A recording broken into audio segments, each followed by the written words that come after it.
Bonjour à toutes et bonjour à tous. Bah écoutez, ravi de vous retrouver. Alors bon, je sais que vous avez beaucoup apprécié mon dernier sujet. Ça m'a fait plaisir parce que j'ai bien bossé là-dessus. J'ai fait tout ce que je pouvais et j'ai vu que ça vous enchantait. Alors de temps en temps, eh bien je vous ferai un petit sujet sur la mystique ou sur des apparitions ou des choses comme ça parce que ça a l'air de vous convenir. Et puis on continuera, et aujourd'hui, vous allez voir, c'est d'un autre ordre. Encore que, il y a un petit côté angélique. Donc cette histoire, j'avais déjà racontée sur une autre chaîne, il y a 6 ans, un truc comme ça.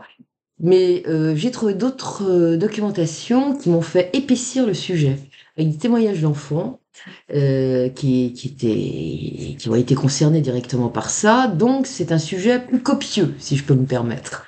Voilà. Sinon, bah, écoutez, on recommence comme d'habitude. Merci, les amis. Voilà, vous avez été fort généreux, fort sympa. Ça me fait plaisir. Et mieux que ça, même encore, ça aide bien. Et voilà, bah merci, merci à vous, merci de votre gentillesse. Puis alors les commentaires, il y en a de plus en plus. Bientôt, je sais pas ce qui va se passer, vous allez faire exploser le système. Voilà. Quoi, c'est très sympa à vous parce qu'ils sont tous aussi sympas que les uns que les autres. Je vois que bah, je vous fais plaisir, donc c'est satisfaisant évidemment puisque c'est le but de la manœuvre, hein. Et bah, j'espère qu'aujourd'hui mon petit sujet va vous enchanter autant que d'habitude. Voilà. Donc nous allons parler de cette apparition angélique, si on peut dire ça comme ça, qui s'est déroulée à Coqueville dans les années 80. Alors Coqueville, c'est une petite ville de rien du tout, il y a 500 habitants, ça se trouve dans le Wyoming, il se passe jamais rien là-bas. Puis un jour il va se passer quelque chose, mais pas terrible, parce que ça va être effectivement dramatique, mais ça aurait pu l'être bien plus si le ciel ne s'était pas manifesté. Alors, l'inquiétude de cette petite ville va être troublée par un événement qui restera à jamais gravé dans les mémoires. Ce jour-là, peu après 13 heures, un couple va faire brusquement irruption dans l'enceinte de l'école primaire. L'homme est âgé de 47 ans, il se nomme David Young. 7 ans plus tôt, il était le shérif de Coqueville durant quelques mois avant d'être remercié par sa hiérarchie en raison de sa mauvaise conduite. Voilà, parce qu'il se conduisait mal, ce monsieur. Il était marié, mais il multipliait les aventures féminines et surtout il avait la fâcheuse habitude de prendre des photos de préadolescentes, dénudées, tant qu'à faire, et il vendait les photos, vous voyez. Donc voilà. Et avant d'être le shérif, bah, il était gérant d'une boutique qui vendait des armes, parce que ce monsieur était passionné d'armes, et on le voyait parfois déambuler dans la rue de Coqueville, un revolver à la hanche et un Stetson bien enfoncé sur le crâne. Les gens se fichaient un peu de lui de temps en temps, mais pas trop, parce qu'il avait un regard bizarre, et ils comprenaient que c'était peut-être pas, fallait pas trop le chatouiller, comme on dit. Et ils ne doutaient pas surtout que bah, il deviendrait un sale type qui mettrait en danger leurs enfants. Voilà. Alors autrefois, David Young était un étudiant brillant, notamment en philosophie, et c'est vers 20 ans qu'il va commencer à manifester des troubles schizoïdes, c'est-à-dire schizophréniques. Il souffre de TOC, ses réactions sont de plus en plus paranoïaques. Il se fait pas beaucoup d'amis, c'est le moins qu'on puisse dire. Les étudiants le fuient, donc c'est plutôt un solitaire. Et ce solitaire réfléchissait beaucoup à ce que pourrait être un monde idéal. Et comme il devait bien sentir que quelque chose dans sa petite caboche tournait pas bien rond, bah, il va faire des études de psychologie à ce moment-là, puis tant qu'à faire aussi des études de droit pénal très exactement. Ses études achevées, il va se marier à Coqueville, il aura 2 filles, dont une fille qui est baptisée Princess, qu'il entraînera des années plus tard dans ses délires. Et ce mariage finira par se solder par un divorce après qu'il ait été exclu de la police pour les raisons que je vous ai expliquées. Et puis voilà. Donc son comportement à la suite de ça devient de plus en plus instable. Et si bien que son épouse a peur et elle fuit la ville, elle quitte Coqueville et c'est terminé. Alors après ce double échec, son instabilité va sérieusement s'aggraver. Il va se mettre à boire plus que de raison, ce qui n'arrange rien évidemment. Et c'est à cette époque qu'il va commencer à développer une obsession vers le gouvernement américain, qu'il estime personnellement responsable de sa situation, en bon paranoïa.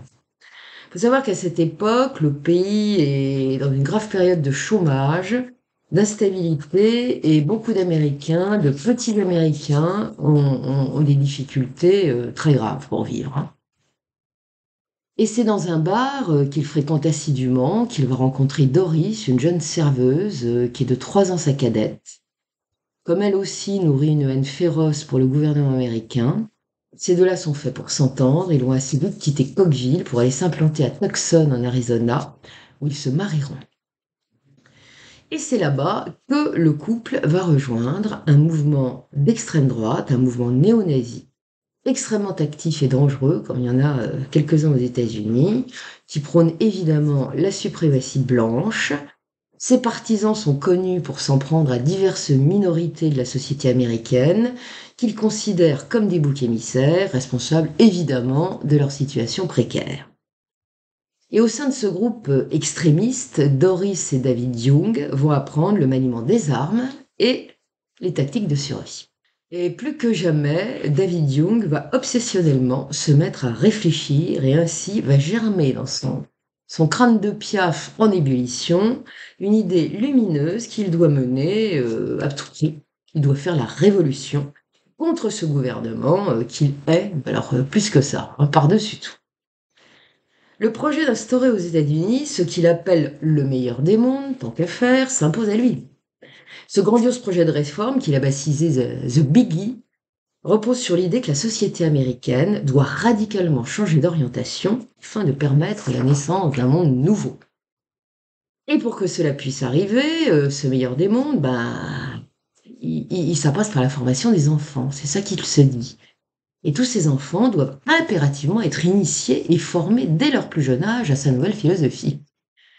Et comme il en est la tête pensante, bien évidemment, il en sera le leader tout-puissant de ce mouvement, de cette révolution en marche, qui doit enfin libérer le pays et apporter le bonheur à tous. De plus en plus délirant et mégalomane, il se considère de toute évidence comme l'élu qui va sauver le pays de sa perte. Rien que ça. Évidemment, pour arriver à ses fins et avoir la possibilité de diffuser la bonne parole, il faut de l'argent, et beaucoup d'argent même. Et l'or, quoi de mieux que d'organiser une prise d'otage et de réclamer une rançon? Comme il est de notoriété publique que le niveau des élèves de la petite école de Cokeville est particulièrement élevé, on aura en toute logique l'envie de sauver ces petits chérubins géniaux. Donc on paiera évidemment, sans discuter, la rançon qu'ils demandent. Il ne peut pas en être autrement, ça va de soi.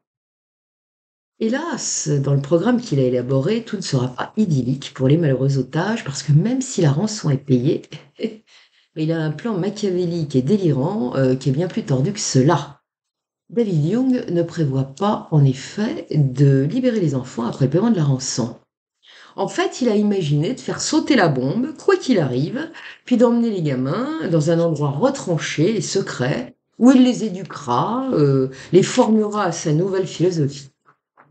Ainsi, ils deviendront plus tard ses disciples destinés à porter la bonne parole dans tout le pays, voire même, pourquoi pas, au-delà de ses frontières, hein, pourquoi pas viser le monde entier tant qu'on y est. Quelques jours avant la date fatidique qu'il a retenue pour commettre sa prise d'otage, David Young n'a pas craint de s'adresser au président Reagan et à divers médias. Il va envoyer une belle lettre à tout le monde, où est annexé évidemment son génial manifeste qu'il a rédigé et qu'il a baptisé Zero equals Infinity. Voyons. Dans la lettre qu'il a fait parvenir à la Maison-Blanche, il ne demande rien de moins au président Reagan que de le recevoir, de lui accorder une audience. Et évidemment, il ne doute pas 30 secondes que ce tête-à-tête va lui être accordé. Donc il a prévu d'exposer au président ses vues réformatrices, de lui en démontrer évidemment le bien fondé. Et après cela, il ne me restera plus qu'à réclamer l'allocation de la modique somme de 2 millions de dollars par otage, soit plus de 350 millions de dollars au total. Une bagatelle. Donc s'il a choisi Cokeville comme première étape de son plan, c'est parce que la population de la ville l'a autrefois humilié. On l'a évincé de sa fonction de shérif et ça, il a surtout pas supporté. Donc il considère qu'avec des gens comme ça, il faut mettre de l'ordre, évidemment. Et puis les enfants de l'école primaire, comme je l'ai dit, sont brillants. Donc bah, il sera ses petites têtes, pensantes, on va pouvoir, négocier à mort et ça sera parfait. Il va gagner beaucoup d'argent pour faire son sa petite affaire et surtout, une fois qu'il les aura éduqués, formés, bah, ils pourront diffuser la bonne parole, et sa philosophie révolutionnaire et réformatrice prendra son plein essor. Le plus fort, c'est que dans cette affaire, eh ben, Jung a réussi à convaincre d'autres personnes de participer à son plan délirant. Il y a d'abord 2 amis de longue date, qui s'appellent Gerald Dippy et Doyle Mendenhall, et il a réussi à leur soutirer de l'argent à ceux-là. Ah ouais. Afin de financer évidemment les débuts de sa petite révolution, de son petit projet mirifique, avec à la clé évidemment une promesse, d'un retour sur investissement, qui va leur rapporter, cela va de soi, un bon pactole.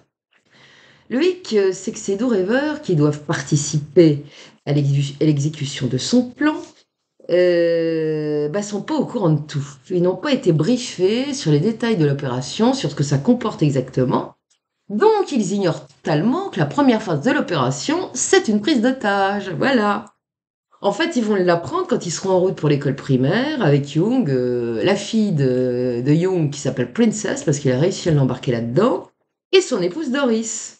Alors tout le monde se rapplique à l'école dans la vieille camionnette de Jung, et c'est parti mon kiki. Sauf que comme on les briefe à ce moment-là, les 2 rêveurs, bah, ils en reviennent pas, hein, ils descendent brutalement de leur petit nuage, ils freinent des cas de fer et ils disent: «Il en est pas question! Pas question de participer à une telle entreprise!» Très bien. Ni une ni deux, eh ben, Doris Young et Princess Young vont se jeter sur ces braves garçons, les entraver en les bâillonnant et en les menottant et hop, au fond de la camionnette et ça fait 2 de moins. Voilà. Donc, Jung, comme je viens de le dire, a engagé, si je puis dire ça comme ça, sa fille Princess. C'est une jeune femme qui est âgée de 19 ans et l'ennui, c'est que même si elle est tout à fait sous l'influence et depuis longtemps de son génie de père, il lui reste à elle aussi un petit peu de jugeote, de discernement, de bon sens, tout ce que vous voulez. Et elle, dès que, bah, elle se retrouve, sur le trottoir face à l'école, et ben, elle se dit: «Ça va pas le faire, ça risque de mal tourner tout ça, donc courage fuyons». Elle a une formidable crise de panique et bouleversée, elle demande carrément à son père comment il peut imaginer de faire une chose pareille à des enfants innocents. Mais Jung ne l'entend pas de cette oreille, furieux, il va lui hurler que si elle veut s'en aller, bah, elle a qu'à s'en aller. Ils se disputent comme des chiffonniers sur le parking.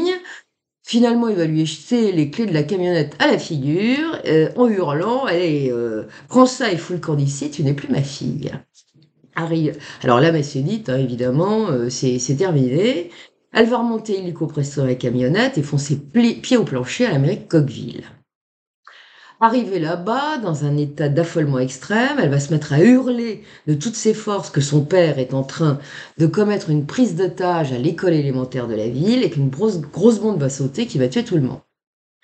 Alors là-bas, il y a une certaine Cathy Davidson qui est chargée de coordonner les urgences de la ville. Elle prend les choses tout à fait au sérieux. Elle se dit pas c'est une folle furieuse.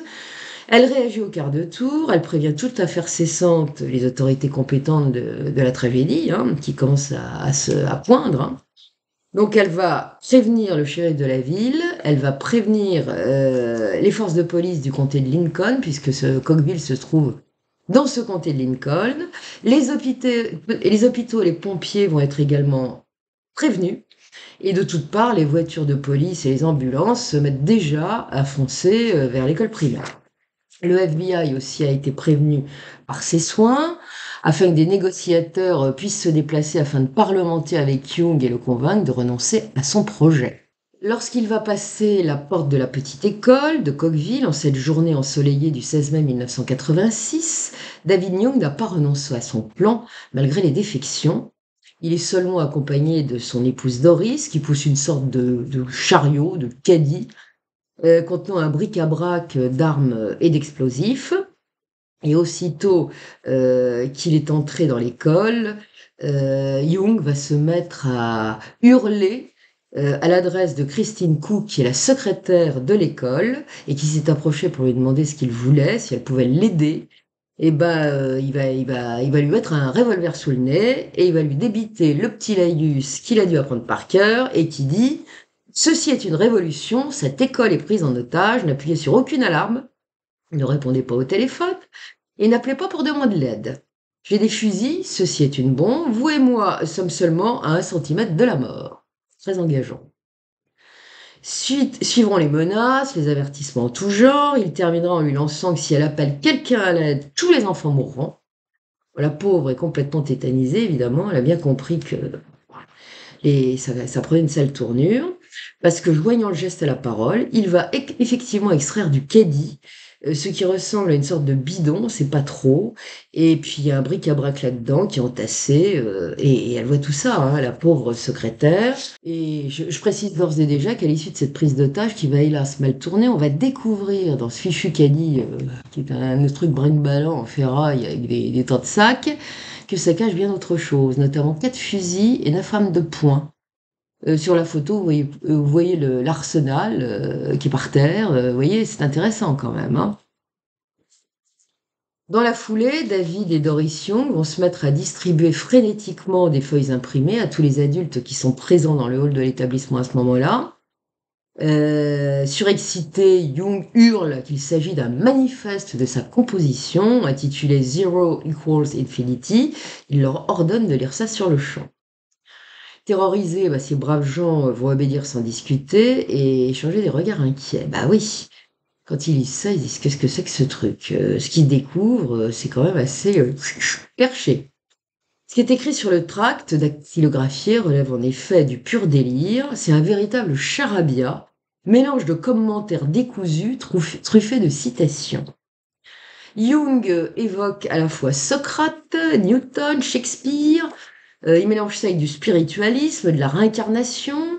On y trouve également pêle-mêle des théorèmes mathématiques, des commentaires sur Hitler, sur Jésus, des odes à la suprématie blanche, ça va de soi, parce qu'il est bien imprimé par c'est le groupe qu'il a fréquenté. Et même, on va trouver un développement sur les croyances néo-guinéennes. Allons-y, la liste n'est pas exhaustive, hein. En tout cas, tous ceux qui ont lu cette prose sont plus que jamais convaincus que cet homme et cette femme sont de dangereux fous alliés, et que même comme les écoliers qu'il tient maintenant en joue, qui va tenir bientôt en joue, eh bien, risque gros, hein. Alors tous les gamins, là, ils ont déjà rejoint leur classe, les cours commencent, bon, ils savent pas ce qui les attend, mais dans 30 secondes, ils vont le savoir. Le couple va se concerter un bref instant sur la stratégie à suivre et Doris Young va soudain se précipiter vers les classes de salle. Elle va les salles de classe, pardon, excusez-moi, j'ai un petit côté dyslexique aujourd'hui. Et en ouvrant chaque porte, elle va ordonner aux enseignants et aux élèves d'évacuer les lieux, et plus vite que ça, et d'aller immédiatement dans une classe qui est la salle numéro 2, en leur disant: «Vous allez tous là, hein, voilà.» Un peu en retrait, son mari tient en joue les enseignants, les jeunes élèves, qui fuient les classes évidemment au pas de course. Et ça peut sembler surprenant parce que personne ne dit un mot. Il y a un silence de mort, les enfants ne disent rien. Ils sont petits pour certains, bon, il y en a de tous les âges, hein, à l'école primaire. Et les tout petits, ils sont muets. C'est absolument incroyable. En fait, ils sont tétanisés de frousse parce qu'ils ont bien vu les armes. Et puis, il y a surtout Young qui continue de hurler d'une voix hystérique un chapelet de menaces, des menaces toutes pires les unes que les autres. Donc en un temps record, tous ces otages qui sont complètement effrayés vont se retrouver parqués dans la salle de classe où il leur a été ordonné de se rendre. Et ce sont en tout 136 bambins et 17 adultes qui vont se serrer les uns contre les autres dans une pièce qui est prévue seulement pour accueillir 35 élèves. Ou une trentaine d'élèves, ça dépend des versions. Pour ce qui est des adultes, 14 d'entre eux sont des enseignants, je le précise, des personnels administratifs. Il y a 3 autres personnes qui sont peut-être des parents d'élèves, en tout cas des personnes extérieures. Débraillé, Jung, dont le regard est plus que jamais celui d'un fou exalté, va pénétrer le dernier dans la salle où règne un calme sinistre. Donc tous les enfants sont silencieux, aucun d'eux ne pleure. S'il n'y avait que les hurlements continus de Jung, on entendrait une mouche voler, hein. Silence de mort. Jung va leur montrer une petite cordelette qu'il a attachée à son poignet, qu'il a reliée au caddie. Elle était fixée au moyen d'une pince à linge, vous voyez, sur le caddie, voilà. Et soit dit en passant, ce fichu caddie pue l'essence plein nez. Et il en héberge un embrouillamini de fils en tout genre, un bric-à-brac d'objets difficiles à identifier, ce qui n'augure rien de bon. Donc Jung va expliquer à la cantonade en tendant le bras auquel il a attaché la cordelette que ce dispositif peut à tout moment faire exploser une bombe qui se trouve dans le caddie, et pour cela, il lui suffira simplement de plier le bras. La cordelette se tendra alors et ça fera boum. Intéressant, hein, engageant. Derrière lui, Doris Jung, soigneusement disposée contre un mur, tout l'arsenal d'armes, de fusils et de revolvers qu'elle vient d'extraire du caddie. À son tour, elle va prendre la parole et clamer à la cantonade qu'elle et son mari débutent par cette prise d'otage, une action révolutionnaire qui va changer le monde. Elle annoncera aussi qu'une rançon a été demandée pour chaque enfant. Les adultes présents n'en croient pas leurs oreilles, le plan du couple Jung est aussi machiavélique que surréaliste. Tous sont convaincus que tout cela ne peut que très mal se terminer. Les instituteurs qui craignent que tout cela dégénère si les enfants s'agitent vont tout de suite demander aux preneurs d'otages de leur accorder l'autorisation d'aller chercher dans les classes des livres, du papier et des crayons de couleur pour occuper tout le monde. Ils vont même ramener une télévision et des films et tout ça pour maintenir une ambiance calme. Jung, qui a saisi que l'idée était judicieuse, va leur donner sans discuter le feu vert. Les enfants vont donc être rapidement occupés. Les enseignants leur ont demandé de se taire et le calme règne toujours pour l'instant. Dans un sursaut de bienveillance, et peut-être parce qu'elle a aussi un sursaut de conscience, Doris Jung va soudain commencer à expliquer maladroitement aux enfants qu'ils ne doivent surtout pas avoir peur, car il va rien leur arriver, en fait. Et peut-être avec l'idée de les aider à mieux supporter ce qu'ils sont en train de vivre, elle va leur suggérer d'imaginer qu'ils se trouvent dans un film d'aventure dont ils se souviendront plus tard comme d'une expérience inoubliable. Oui, ça, ils s'en souviendront, ça sera inoubliable. Elle leur dira textuellement, en bonne mégalomane, comme son bonhomme, là, un jour, vous serez célèbre pour cela, on écrira sur vous dans les journaux et vous aurez une grande histoire à raconter à vos petits-enfants. Bon. Donc ces paroles qui se veulent rassurantes ne vont toutefois pas vraiment produire l'effet escompté. La raison en est que dans cette salle, toutes les issues ont été fermées, toutes les fenêtres. Il y a quand même 150 personnes entassées dans la boîte de sardines. Et l'air embaume l'essence à plein nez et ça va devenir mais alors vraiment irrespirable. Si irrespirable d'ailleurs que certains enfants ont commencé à se plaindre de maux de tête et se mettre à pleurer. Et comme les minutes passent et que rien ne change, et ben c'est un concert de pleurs, de lamentations qui va éclater et prendre bien vite de l'ampleur. Les enfants, les tout petits, sont en larmes, ils veulent rentrer chez eux, leurs instituteurs n'arrivent pas à les calmer. Bon, que faire? Il y en a qui a une idée. Comme ce jour-là, c'est l'anniversaire d'un petit gamin qui s'appelle Jeremiah Moore et qui fête ses 7 ans, eh ben on va entonner des petites chansons en son honneur. Et tant qu'à faire, Doris Jung, qui reste d'un calme olympien, contrairement à son mari qui est quand même assez agité, eh ben elle va se joindre au chœur et donner de la voix. Et là, cela ne se calmera pas, pour autant les larmes des pauvres petits-enfants, les plaintes continuent, se multiplient, s'affusent de partout. Gentiment, Doris Jung va leur distribuer des mouchoirs pour qu'ils puissent essuyer leurs larmes et se moucher un bon coup. En tout cas, les gamins, ils sont pas fous, ils ont bien compris que David Jung était le chef de l'opération, que leur sort dépendait de son bon vouloir, et ils vont commencer à se rapprocher de lui. Et cette meute d'enfants éplorés qu'ils fixent de leur regard implorant l'agace prodigieusement. Ils ne le supportent pas de voir tous ces lardons qui arrivent. Ils disent qu'est-ce qu'ils ils pleurent tous. Bon. Et là, les enseignants vont remarquer avec angoisse que le regard du type devient complètement dingo. On voit qu'il y a une agitation intérieure qui n'augure vraiment rien de bon. D'ailleurs, voilà qu'il se met soudain à hurler qu'il faut repousser les tables et les chaises contre les murs afin de laisser un espace vide au centre de la pièce. Ceci fait, il va déplacer son caddie au milieu de la pièce et ordonner qu'un grand carré soit tracé autour de lui et ça sera réalisé avec un adhésif noir, un carré d'adhésif. Voilà. Et il va dire traverser cette ligne de la mort et je commencerai à tirer sur les adultes. et je tirerai sur tout le monde si je dois le faire. Les instituteurs qui ont bien saisi que le vent était en train de tourner et qu'un drame imminent se profilait à l'horizon vont donc demander aux enfants de s'asseoir en cercle au sol et de réciter des prières. Bon, je précise que la majorité de ces petits sont issus de familles qui font partie de l'Église de Jésus-Christ des 5 derniers jours. En d'autres termes, ce sont des Mormons.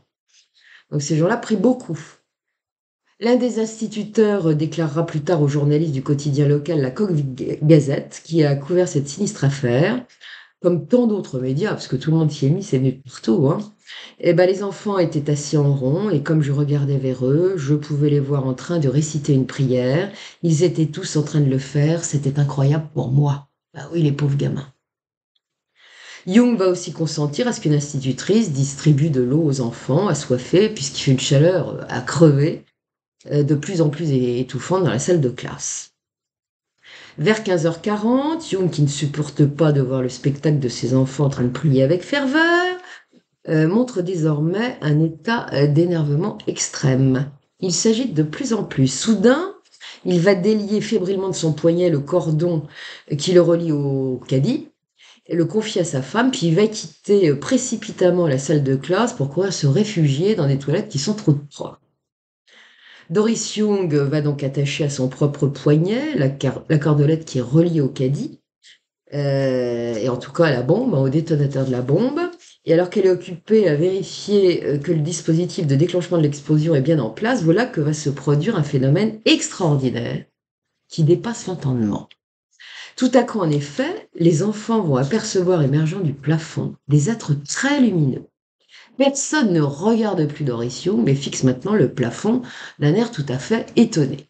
Ces êtres de lumière apparaissent un à un et se mettent à planer au-dessus de l'assistance avant d'aller rejoindre chacun des enfants.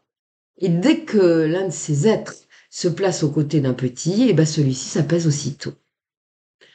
Certains des enfants rapporteront par la suite avoir entendu une voix qui leur disait distinctement que la bombe était sur le point d'exploser, mais qu'ils ne devaient pas avoir peur. Cependant, il fallait qu'ils rejoignent très vite les fenêtres, donc un à un, les petits vont se lever et obéir à l'injonction qui a été donnée par la multitude de ces êtres de lumière. Ultérieurement, un gamin prénommé Nathan va témoigner en ces termes. Je m'étais assis dans la salle de classe et je m'amusais avec un jouet quand quelque chose m'a fait lever les yeux. C'est à ce moment-là que j'ai vu les anges. Ils étaient brillants, avec de longues robes blanches fluides. Certains se tenaient par la main. Ils ont glissé en travers du plafond et sont restés suspendus dans les airs durant 1 seconde. Je me sentais totalement en sécurité. Tout le monde semblait avoir un ange. Ils sont descendus à côté de nous. Mon ange était une belle dame lumineuse. C'est presque comme si elle avait atterri sur mon épaule. Elle m'a dit « Tu ne dois pas avoir peur, Nathan. Lève-toi et va vers la fenêtre, la bombe va exploser. » J'ai simplement fait ce qu'elle m'a dit et d'autres enfants ont commencé à faire la même chose. En voyant les enfants se lever et traverser soudain la salle de classe, Doris Young va alors s'énerver et ordonner aux adultes de calmer les élèves et de leur dire d'aller immédiatement se rasseoir. Un professeur va alors l'interpeller pour lui demander s'il peut encore aller chercher de l'eau parce qu'il fait très soif. Et oubliant le cordon qui la relie au caddie, elle va faire un mouvement brusque de son bras, ce qui va déclencher l'explosion, une forte explosion. Le souffle et la boule de feu qui va l'envelopper et la transformer aussitôt en torche va la projeter à travers la pièce. Au passage, il y a des enfants qui vont être heurtés. Enfin bon, c'est affreux. Désormais, une fumée noire et épaisse est en train d'envahir la salle de classe et l'on n'y voit quasiment plus rien. Les adultes vont immédiatement réagir et se précipiter pour rechercher à tâtons dans le brouillard épais de cette fumée toxique d'ailleurs. Ils recherchent les enfants, hein, et c'est pas évident. Ils éteignent également des flamèches qui commencent à embraser les cheveux de certains, les vêtements aussi. Et puis ils vont les aider à sortir au plus vite par les fenêtres qui ont été soufflées et de courir. Ils leur disent courez le plus vite et le plus loin possible. Certains petits qui se trouvaient près des portes, elles aussi arrachées par le souffle de l'explosion, vont parvenir à sortir par leurs propres moyens. Quelques-uns ne vont d'ailleurs pas comprendre ce qui leur est arrivé, puisqu'ils diront plus tard s'être retrouvés à l'extérieur de l'école dans la seconde qui a suivi la détonation, mais sans savoir comment ils sont arrivés là. L'une des petites élèves de l'école, Jenny Sorensen Johnson, va permettre d'élucider quelque peu le mystère. Elle dira avoir d'abord rampé jusque vers le couloir extérieur de à la classe et avoir été sauvée par une femme à laquelle elle a demandé de l'aide. Elle était sur le point de s'évanouir lorsque cette femme qu'elle ne connaissait pas, dont elle a pensé qu'il s'agissait d'une institutrice et qui n'a pas dit mot d'ailleurs, l'a prise dans ses bras pour la transporter jusque vers l'extérieur du bâtiment. Après cela, elle n'a plus jamais revu. En fait, c'est quelques années plus tard, en feuilletant un album de famille en compagnie de sa grand-mère, qu'elle va découvrir l'identité de cette femme providentielle. Elle va en effet reconnaître la photo de cette femme et demander pourquoi elle n'a pas revu la dame de la photo après l'école, après l'explosion de la bombe. La grand-mère lui demande de quoi elle parle, elle comprend pas du tout, et Jenny va lui expliquer. Elle va lui apprendre alors que cette femme providentielle, la grand-mère va lui dire, cette femme providentielle là qui t'a aidé, bah, c'est la tante Ruth. Ah bon? Elle a jamais vécu à Côteville, ma chérie, elle a jamais été institutrice.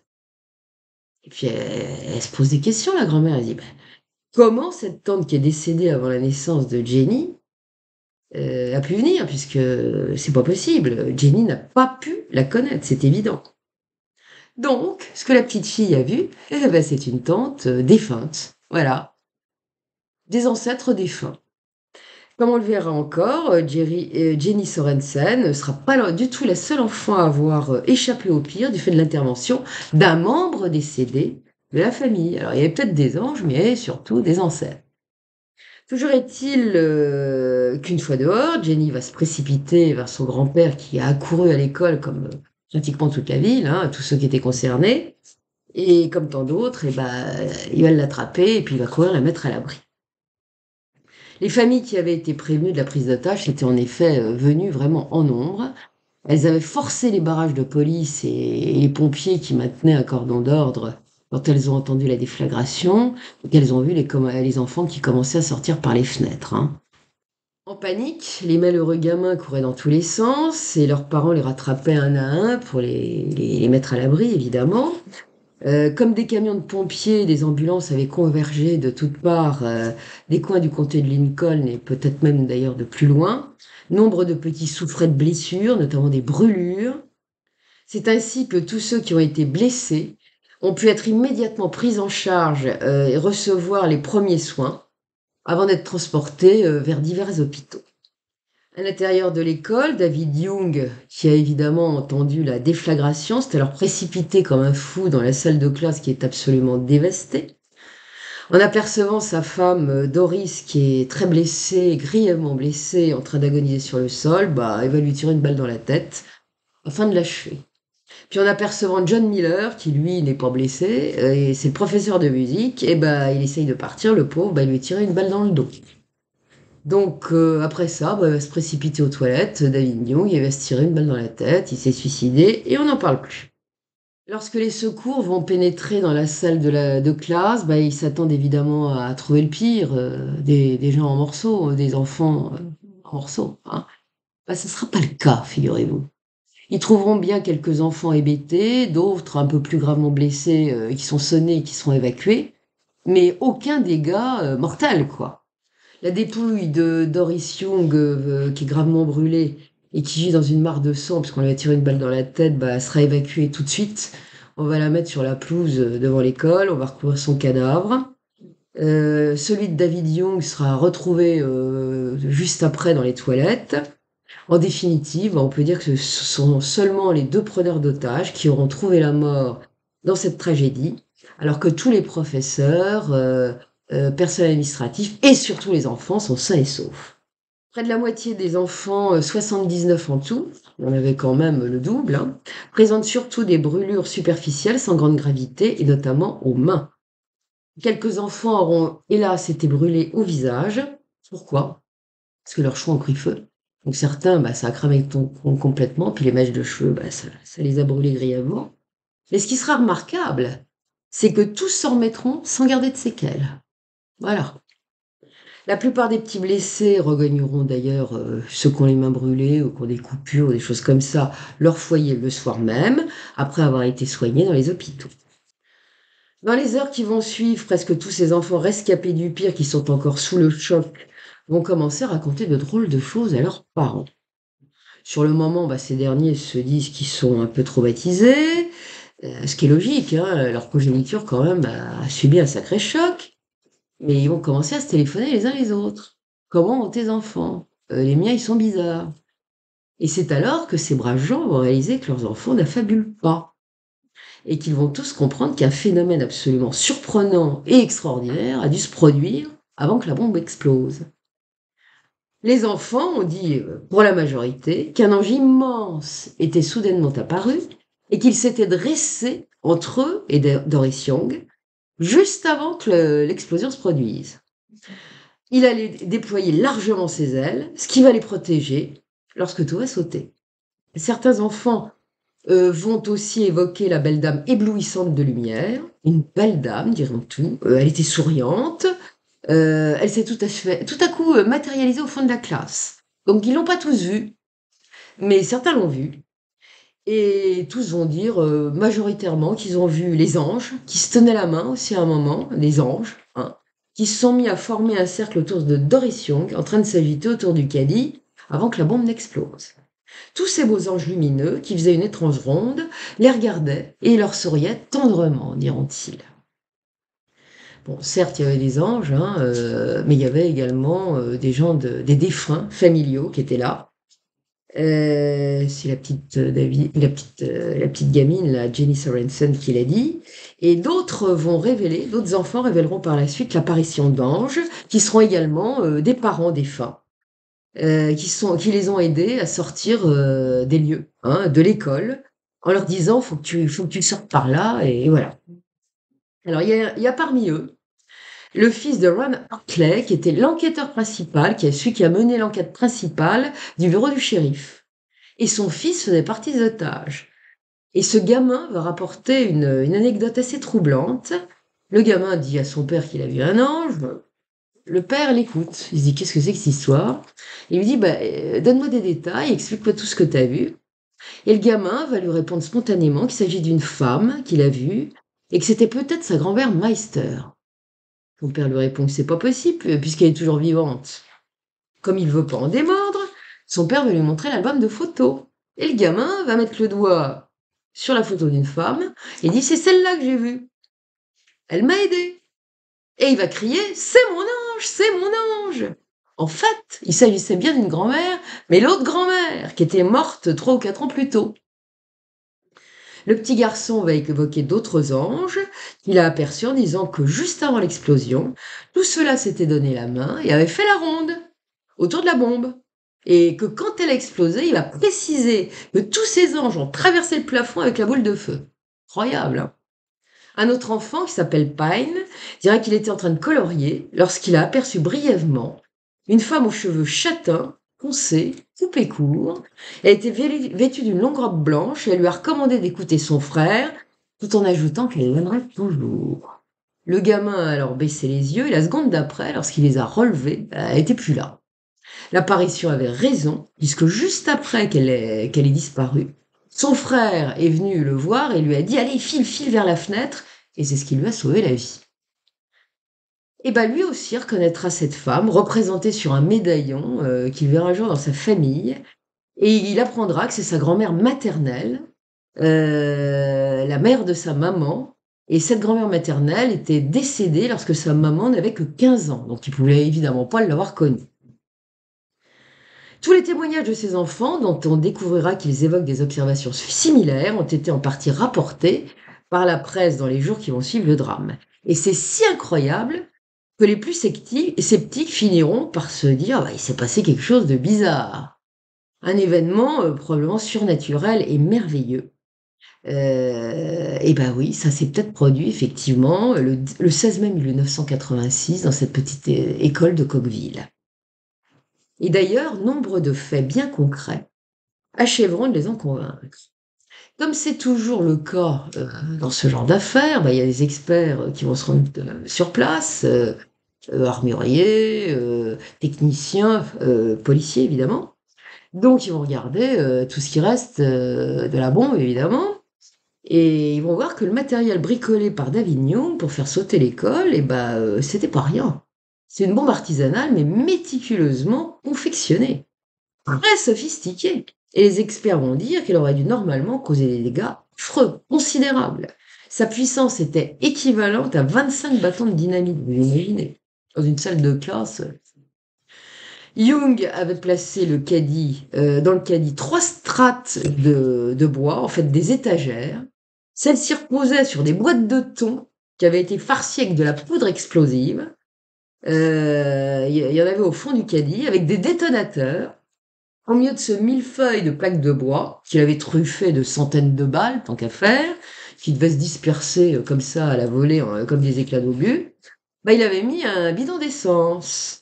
Et c'est ce bidon d'essence qui était fuyard, qui dégageait cette odeur absolument pestilentielle qui avait tant indisposé les enfants et les adultes. Et au moment où Doris Young a malencontreusement actionné les détonateurs qui étaient au nombre de 5, bah, la poudre contenue, avec cette petite idée qu'il avait eue, bah, elle aurait dû sortir des boîtes de thon, s'envoler comme de la poussière, vous voyez, et se propager en l'air avec le souffle de l'explosion.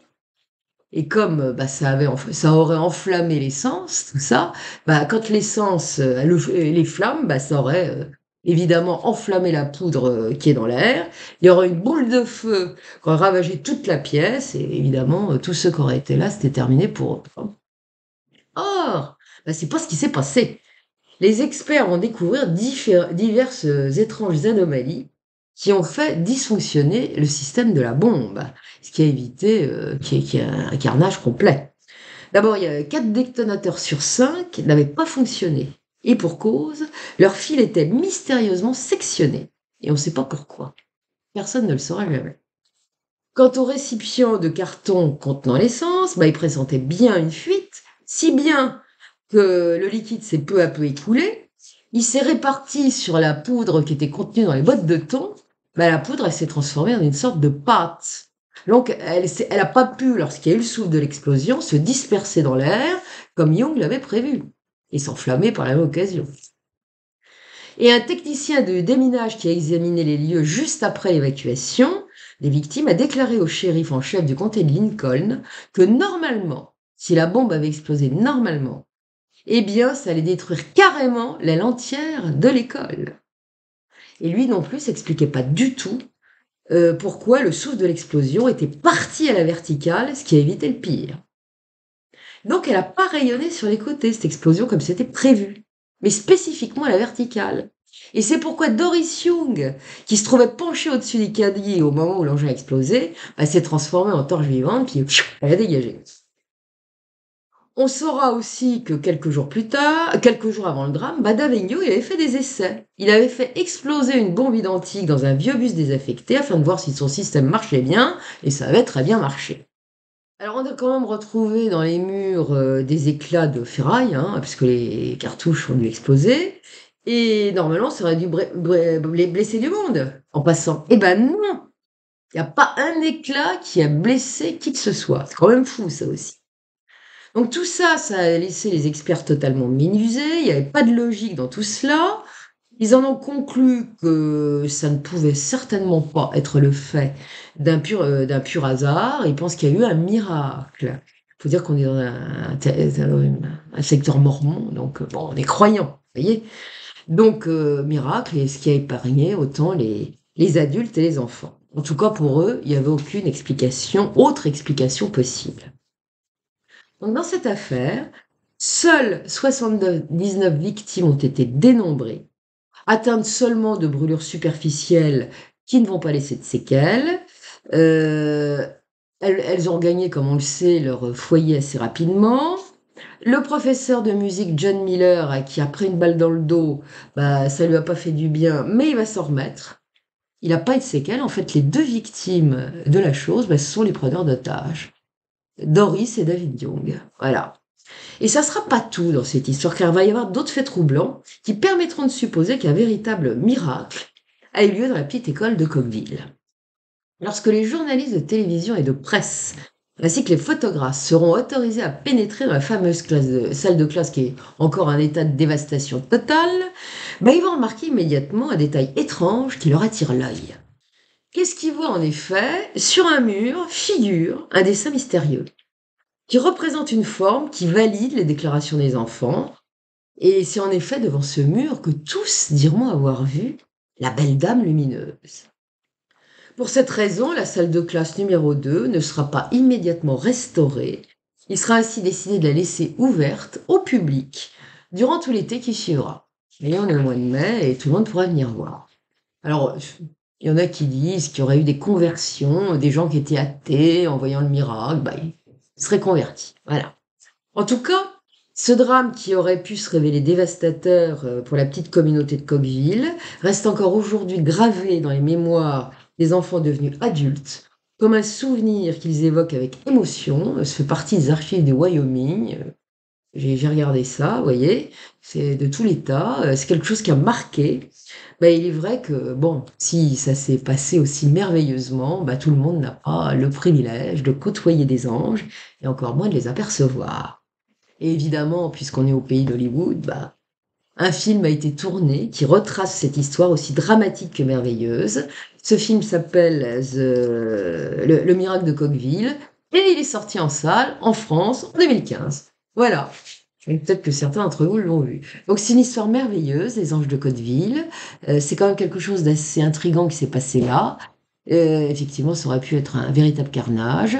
Et s'il n'y en a pas eu, il y a eu tout un concours de circonstances quand même qui sont assez surprenants, qui est assez surprenant. Et bah, on peut dire que bah, il y a certainement eu quelque chose qui venait du ciel, allez, et qui a sauvé la vie de ces enfants et de ces adultes.